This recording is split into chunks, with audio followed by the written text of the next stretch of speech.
Minnie. So I'm going to kick it off. It's going out to you first, Minnie. Sure. So you talked a little bit about your values, but we didn't actually talk about what the values were. So of those three, what are they, please? Want to know? Yeah. All right, so one is affordable luxury. Okay, remember we're a brow bar, it's a service. So the idea is that you have a 5-star experience, but at everyday prices. I want to make it accessible to people, so affordable luxury. Second one is cleanliness. So believe it or not, this is something that is very lacking in the service industry with beauty anyway, within Australia. So it's actually quite a problem. So it's a big deal. And number 3 is excellence in service. So prior to living in London, when I was in London, I would always be talking about how wonderful the service is in Australia because it was pretty crap in London. And then a few years later, I moved back to Melbourne and went, oh my God, it's crap here too. So it just is not a given. It just isn't. So we put a lot of effort in our experience overall, but service is super important. Yeah, cool. And Cara as well, then going over to you, you've done a lot of work recently around the why. Are you wanting to project that to your customers? Is that something you openly wanting to communicate? Yeah, definitely, absolutely. I think more than ever we could all agree that the words authenticity and being real are literally the fabric of every business now. And even though it kind of agitates me how fashionable authenticity has become, it just is the truth. And by me sharing my why with my customer, I am deeply connecting with them from a authenticity point of view. So just to tell them why I'm doing what I'm doing and to share the experience of the process and the journey, it's what makes them want to come back. They're like, this is so amazing. So most definitely. Now, one thing that you both talked about tonight, which I thought was interesting, was this concept of support and being lonely. Cara, you talked about how you were lonely in your journey, and Minnie, you talked about how you've mentioned it a few times. The phrase you used was, you feel like you're the most unconnected entrepreneur. I'm a bit curious to learn more about this. How did you, who was your support and how did you lean on that? And why do you consider yourself the most unconnected entrepreneur?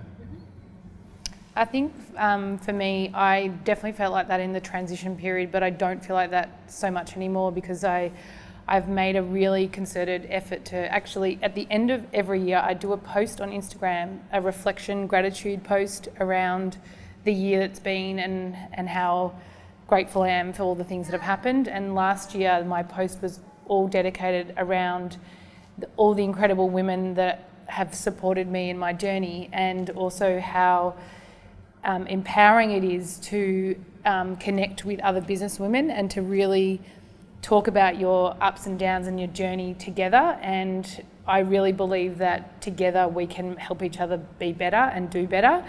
And I now actually host at my home a little night called Business and Bubbles, and it's not all the time, but it's a group of women that come together so we can support each other in the process of owning your own business. And that's been exceptionally comforting and supportive for me. And obviously I have amazing family and friends who are endlessly supportive to my business.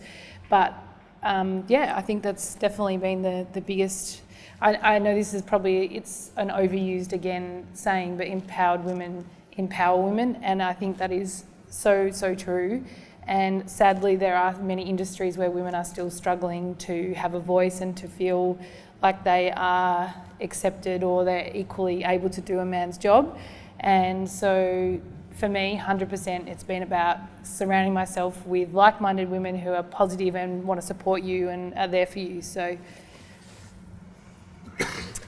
And in reference to the feeling, it's not a feeling. Before you continue, I'm having a coughing fit, Wayne. Yep. Do you mind if I just jump off and then? Go for it. Okay. We get 2 mics now. Awesome. Okay. Silver lining everywhere. He'll be back, don't worry guys.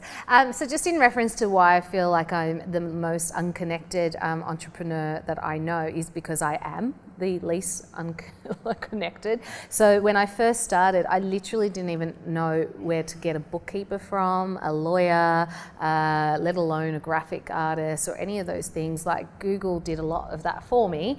I have You mentioned your siblings right off the bat. I have siblings too. I felt so bad afterwards. I should mention them.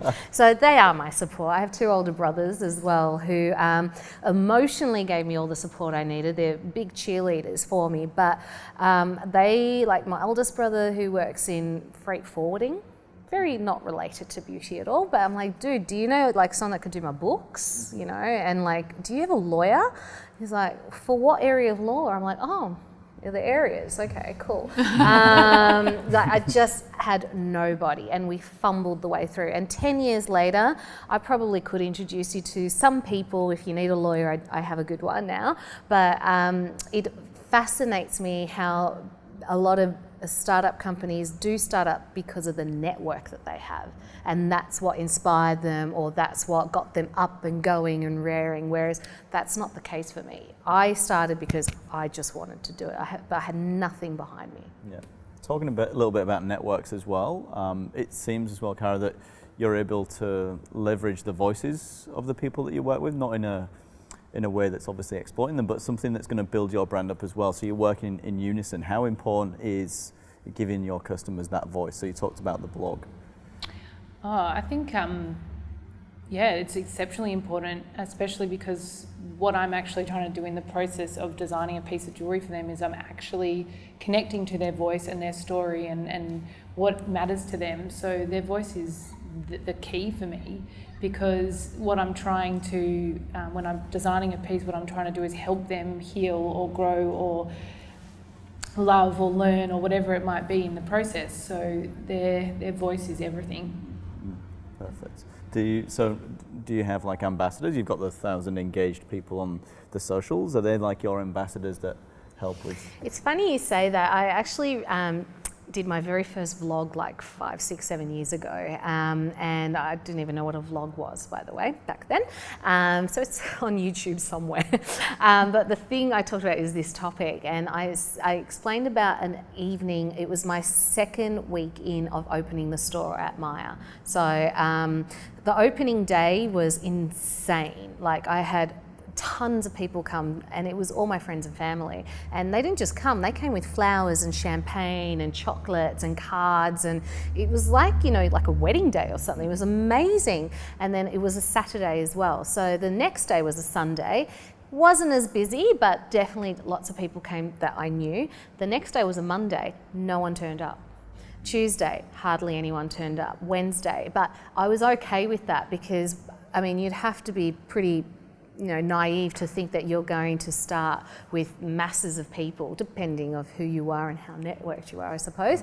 But I actually gave myself a ramp up time of a few months, knowing it would take me a few months to ramp up the business and repeat business and all of that. What I didn't anticipate is that my staff may lose their mojo. So it was week 2, and I saw my one nail artist and my one brow artist wipe the same table over, and because we hadn't had a customer all day, wiping, and I thought, oh my God, like it was so hard to recruit them and train them up to where they are now. I'm going to lose them just out of sheer boredness, not because I didn't have the funds to pay them, just because they would give up on my dream. So I actually called my mum. And I said, Mum, what are you doing? Like, I need you to come in and I need you to do your brows, get your nails done, which we had already done, by the way, like the other day. But I needed someone to sit on the chair. So to paint that picture, we were on the beauty floor of a Maya store. So it's very out in the open. All you need is one customer to sit in the chair, and then the next person walking by goes, oh, especially the threading, it's a bit of a, oh my God type of concept. So I just needed someone to sit on the chair, and then the next customer would have felt comfortable enough to go, oh, what is it that you guys do? No one wants to be on the empty chair, right? It's like that empty restaurant versus the full restaurant. So anyway, about 45 minutes went by, and my mum didn't show up, but my auntie did. And I thought, blimey, like, how cool is that? Like, what a coincidence. And I said, what are you doing here? And she goes, your mum called me. I said, oh, okay. And then about 15 minutes after that, another auntie turned up. I said, did my mum call you? She goes, yeah, she's on her way too. And so within an hour, I had 2 aunts and my mum sitting on the chairs, and then I promise you that the store filled up. Yeah, so that's my support, that's my network, and to this day I still reward them with a gold status discount, you know, and you look after them and, you know. They're your biggest ambassadors. They're my ambassadors, yeah. Cool. Okay, so we're going to put it out to the audience now, guys. Hopefully we've got some questions out there for our guest speakers this evening. Who'd like to go first? Yes, lady at the back. Was there a point where you felt so overwhelmed that you wanted to give up, and what was the thing that sort of turned things around for you? Yes, the answer is definitely yes. I don't think any entrepreneur would ever be able to answer that with a no. I think every business owner has days where you feel so overwhelmed. I have them all the time. And I want to crawl under the doona and just not face the world, because I'm like, how on earth am I going to do all of these things on my own and achieve everything? And then you just have to, you know, dig deep and slap yourself in the face and say, you got this, and just try and move on. But most definitely there are always days in the process of owning your own business where you want to give up. But the bigger picture of your dream and what you want to achieve is too strong. So I think it's okay just to have a day where you just feel crap and down, and like every now and then we're human, and I think forgiving yourself for that is completely okay. And I think it's all the ups and downs are part of the tapestry of, you know, the journey and getting to where you want to get to. So yeah, does that answer it? I was more sort of thinking about a particular moment that kind of where everything sort of just came to a head, and you know, you're thinking, oh my gosh, I can't do this anymore. But then afterwards, something happened to help you out of that situation. I can't think of a particular moment, to be honest with you. But there just are just general days here and there where you definitely feel like that. But I can't think off the top of my head right now. I'm sorry, I can't think of anything. Do you have a? Got one, yeah. Yep.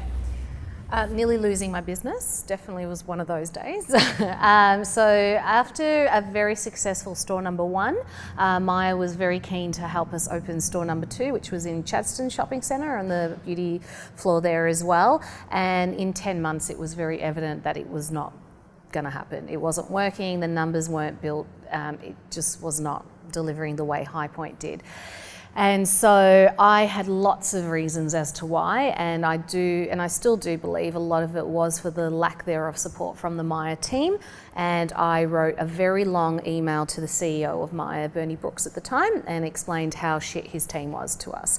And he wrote back a very long email in response, saying how shit I was. And I was like, the word shit was never used, by the way, that's just between us.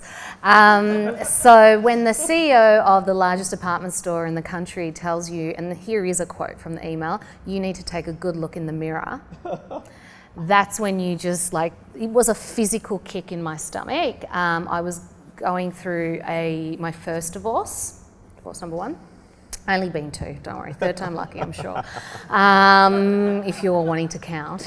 There's lots of diamonds we need to reset though, I tell you.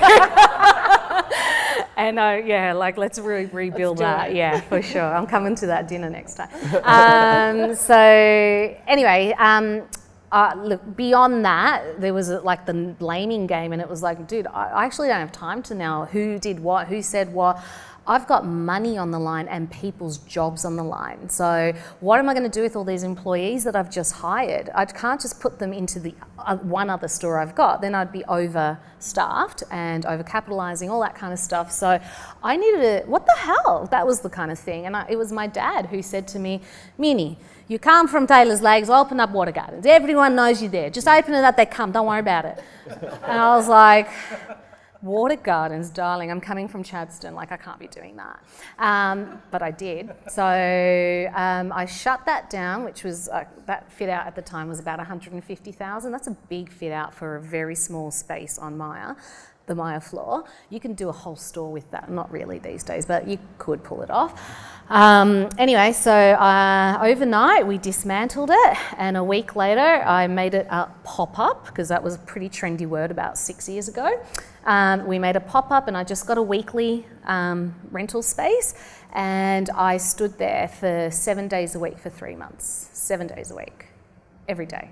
for 3 months because I know I can get people in. I know I can do that. That's my hidden talent, I suppose. I had other things to do, like run the business from the back end, but I knew that if I did not get bums on seats and secure real customers which were having positive, great experiences, I was stuffed after that. So it was 3 months of, it was torturous. Break up, break down, but I still got up every day and I went, and by the way, it was a pop-up in front of Priceline, near Target. I mean, there was no glamour there. Yeah, I mean, Just Cuts was right in front of me every day. I was staring at that store just going, this is my life, 7 days a week. It's not what I pictured my entrepreneurial experience to be. But I did it. I gained a really good customer base, strong enough for then my team to carry it without me on a day-to-day basis. And anyway, 10 years later, we're into our 4th store. So. Great stuff, great anecdote. Anybody else out there with a question for us? Yes, there. The microphone's just going to come down, so if that's okay. Thanks. Is there a point that either of you have in mind of when you reach that you'll have made it, or do you already feel like you've made it, or will that never be attained? Good question.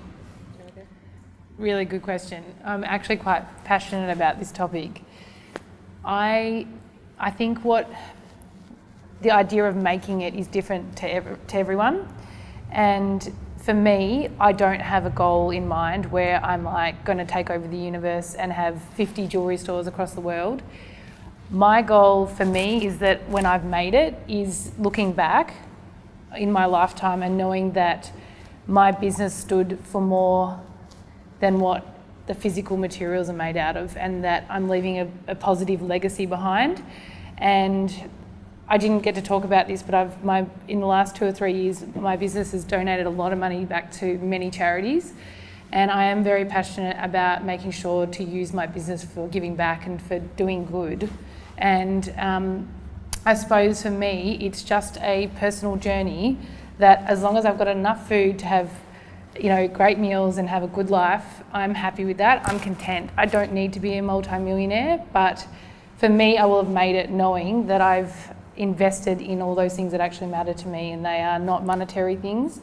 Of course I want money, and of course I need money, but that's not my driving force. So yeah, making it is, I think it's such a personal thing about what you perceive as making it, because it's different to everyone. Yeah, and I really concur with what you're saying. I don't have this amount of stores as well or anything like that. For me, making it is freedom.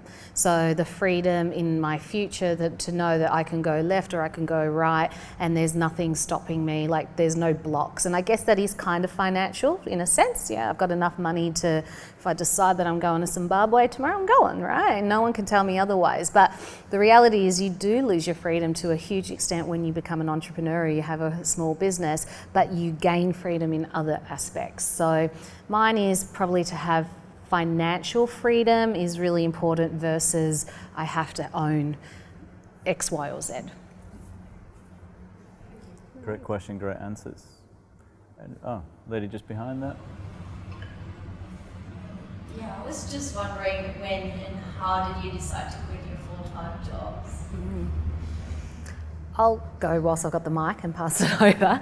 I didn't know the exact time frame. So I was, as I had said earlier, I was working my corporate job Monday to Friday, and the idea was as soon as I made enough money to cover my mortgage would be that time, and I was hoping it was a matter of months, probably a year, but 3 months into, and by the way, I was open for 3 months and no one at Medibank knew what I was doing. Not a single person knew, right? They all know now, we're still friends. Anyway, and at 3 months, I get called into a room, and in that room was the head of HR and my boss, the GM, and I was made redundant and given a $30,000 check. I said, thank you.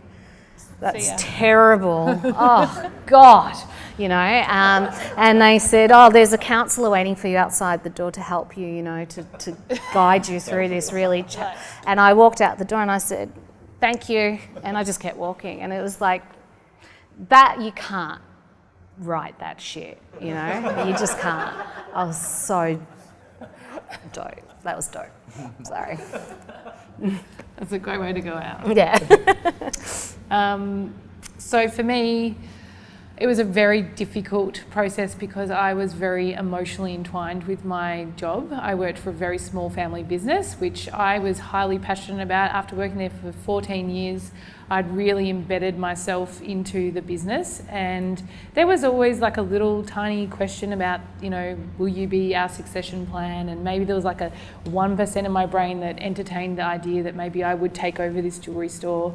But I just had this burning desire inside of me that I had to fulfill, and that was to go on my own journey and really, really see where I could take my own business. And as life does, it throws things in your path that you don't expect. And unfortunately, our mum got unwell, and in that process, it really made me really look into myself and ask myself, like, what are you doing? And like, when are you going to make this decision that you keep juggling all the balls in the air about? And it was really the decision. The decision was kind of made for me in a way, because in that time it forced my hand. I was like, I can't leave my boss in the loop, because he said, just take as many months off as you like to go and deal whatever you need to deal with in your life. And you know, he was so supportive. But in that time off, it just really made me go, right, come on, you need to face this. You need to face what it is. What are you struggling with? What are you afraid of? Are you afraid of running your own business? Yes, I absolutely am. But in that time, that's when it really made the decision for me. So. Excellent. Any other questions out there? I've got a question a bit different from what we've talked so far. I've got one of the comments you made about PR and the money invested in it. And as an entrepreneur, do you find sometimes that you pay a lot of money to all those PR and marketing and sales and all those agencies, but really down at the end, it goes down to you as the CEO or leader of the business to really be the front page of your business, to promote it, and only you really know the message you want to get out there? And would you actually scale that back, all that money spent on PR, and put it somewhere else and make better use of it? Really good question as well. I didn't spend $1 on PR until about 2 years ago, and my business has been in operation for 13 years. And the reason why is because my word of mouth was so powerful that I actually didn't need PR to the level of what some other businesses do to get it off the ground. I would say I was very lucky, but I also knew that it came back to me, and I was the face of my business, and I knew what I wanted to inject into it, and putting that into my customer and making them. I left them with no choice other than to keep telling people about me, because that's the experience I wanted to create for them. I have to say now though, like with Instagram and all the things that are available, I did go down a path of hiring someone to do all my social media, and it was the worst experience of my life, because they can never be me. They can never share my story or my journey the way that I would. They can't talk about the emotional connection I had with my customer when I made that piece for them. And we cried when she put it on, because she could finally let go of her ex-husband, because it's now a whole new piece. That no PR person can tell that story other than me. And so that experience was a financial burden for me, but it was a really powerful lesson. So I think it really comes down to the individual company. I think it depends on who your customer is. I think it depends on what your job is. I don't think there's a straight answer, but for me personally, I think there's a line of where I would definitely spend money on PR, but there's a line where it definitely comes back to me. Does that answer? Yes. Great. I'll give you my take as well. Very similar. I think we're soul sisters. I didn't spend $1 in advertising for, I think it was the first 6, maybe 7 years. So I did any social media I did myself personally. After that, I did invest in an agency or two. My marketing manager is sitting right here in the front row. She's not just stalking me with that camera, that's her job, everybody. But she's really good at it. And I've got a few other people in our marketing team now as the company has grown. But what we talk about over and over and over again is this social social, digital marketing world, it's not translating for us. We're in it because it's a wonderful platform for you to showcase what your business is. It's an awesome platform. Does it equal sales and revenue? In our case, and many of the influencers that we work with closely, they don't actually get sales from it. This is just my little case study I've done, so I'm not speaking for everyone, but it's a good way. It does depend on what your business is, what your product is. A brand like Mecca, I can only go with what I know. The Mecca, let's say Instagram page, it's so powerful because every day you can go on there and see what products they've got, right? The founder is separate though, and the founder's story, her story on her social medias is about her day in, day out, what it's like to run a national company and stuff. So we do see benefit of splitting. It's almost like two brands. You as a founder have one story to tell, but your brand is its own story as well. So they're quite separate, and yet they're married. And it's 10 years later, I don't have the solution. Dude, I'm still trying to figure it out. Great question. Anybody else out there? Maybe this will come back to me. Did you know? Okay. Okay, so a little bit about grit and determination. It seems like both of you have that in you, and how far does every entrepreneur need grit and determination, would you say? So the thing I talk about endlessly all day, every day is work ethic. I can't speak about it enough. I don't think I can teach that. So that's just something that I have to figure out at interview stage with people that I share my world with. You either have that grit and determination or you don't. The fact that you are all here tonight, you can tick that box. There's lots of other things you could be doing right now, watching The Batchy or something, I think they call it. I don't watch it anymore. But but there are other things you can do. So the fact that you're here tonight, you can tick that box. It's awesome. But there's so many things you can learn, like someone can guide you, mentor you, all of that. But grit and determination, honestly, I think it's in your blood, or it's not. It's in yours though.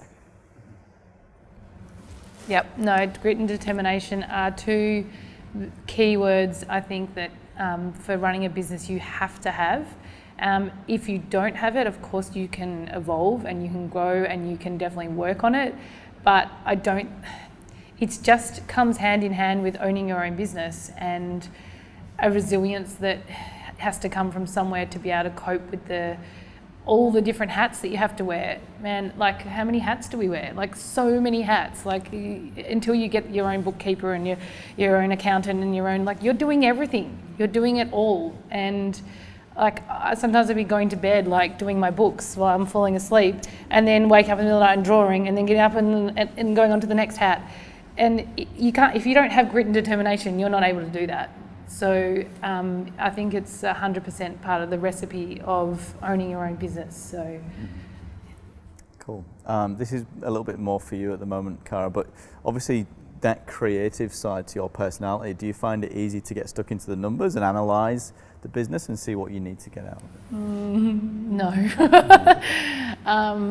No, I don't really look at any numbers in that regard. I'm way too followed by my heart. And how I feel and the energy of my client or the universe telling me what direction to go in.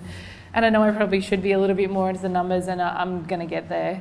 But it's definitely, for now, it's not something that I focus too much on. But I know there are so many vastly crazy things you can do to analyse the numbers of everything that you do in business now. But the truth is I definitely don't focus on them too much.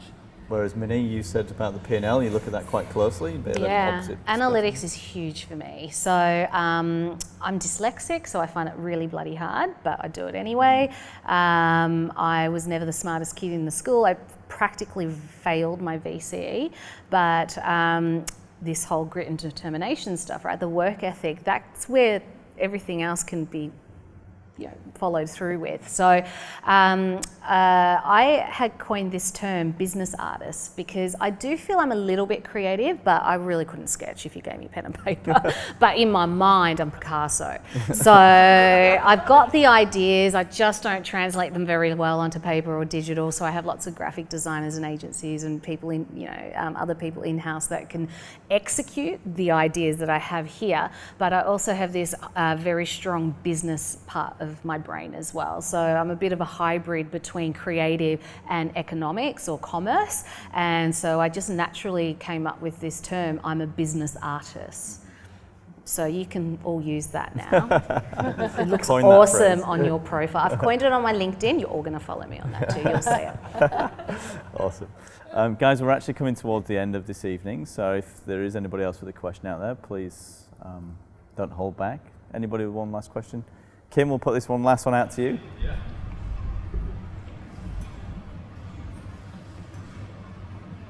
Thank you. So one thing that I did hear is that you've both had your businesses for multiple years, and I'm kind of curious, with everything that you've been through and everything you've experienced, what are you most proud of? Probably most proud would be around my work with all the different organisations in terms of charity and giving back. I suppose you could say, yeah, I'm really proud I made jewellery for Goldie Hawn and Susan Sarandon, and really? yeah. And I am really proud of that. But it's not, like, it's great. I'm really, like, of course it's amazing, but what I'm really proud about, what I, like, hold really deep in my heart is the work that I've done with all the countless organisations to give back to charity, and that's probably definitely where I'm like, yeah, I'm really proud of myself. Amazing. Mine are always three things in particular. One, I'd say in no particular order as well, is the fact that I hire 30 odd women and give them the opportunity to, particularly with my brow artists, I give them an opportunity to have their own career. Whereas their other option wasn't in such a professional organisation. I'm really proud of that. And I empower them to grow within the business, and they know they all have the ability to move upwards. So I've created that, from really nothing. Two, I make my parents really proud. That's something that I never did it for that, but I've noticed it recently, and I just... Yeah, where was I? I think I hosted a soccer match on Sunday, and my dad was up front filming the whole thing. And I was like, oh, that's so cute. He thought it was the Oscars, but anyway. And that's beautiful to me. I'm really proud of that, and no matter how micro it is. And thirdly, and this is a big one for me, I never was super maternal. I thought I probably will have a kid one day, but I never focused on it at all. I became a mum at 39, a lot later than most women. And with having her later, I was able to create a foundation for myself to come in and out of the business around her schedule, as opposed to her being sacrificed. So she doesn't get sacrificed. I bring her into the office on Wednesdays. I don't work on Fridays, Saturday or Sundays. I technically do from home, but I do things during her naps. I just didn't want to be an absent mum. And I know most women don't have that ability to just pick and choose their hours, and I did what I did, so if I became a mum one day I could have these flexible work hours to be a mum, and I did it, so I'm pretty proud of that.